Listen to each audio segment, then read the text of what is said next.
Guys, for today's vlog, so minimum to, ano, pagka tumatakbo, maingay o maalog, ayan, so 4 na tornilyo lang yung tatanggalin nyo guys, ayan, no?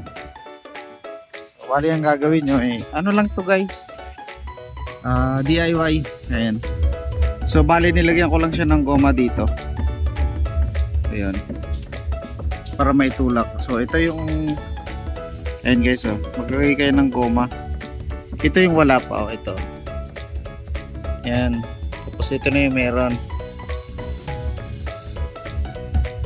Ayan guys, so ito nakapasok na. So ayan, nawala na yung play. Dati may play eh. So ayan, gawin natin ang paraan. So doon sa mga nakalat na naka-ADB dyan na yun, ang sakit ng ATV pag laging sa lubak dumadaan, maalog to, gumagano, no, gumaganyan, no. So ayan, lagyan lang natin ng goma. So, ayan, goma, ayan siya. Ayan, so pakita ko sa inyo paano maglagay mo. So paglagay ng goma, hindi para saktong sakto, lagay lang yung butas.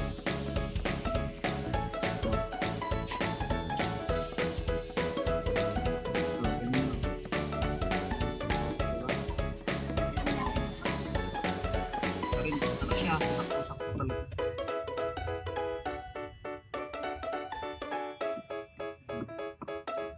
Tupitin nyo na lang.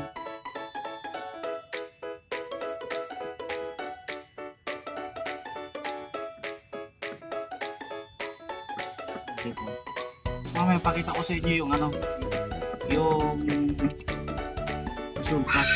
Kakabit na natin. Ayan guys, wala nang alog. Ayan, dati may play yan, gumaganyan-ganyan. Ito. Nalagyan ko siya ng goma. Wala nang play. Kasi baka may maapektuhan yung natin, yung paan.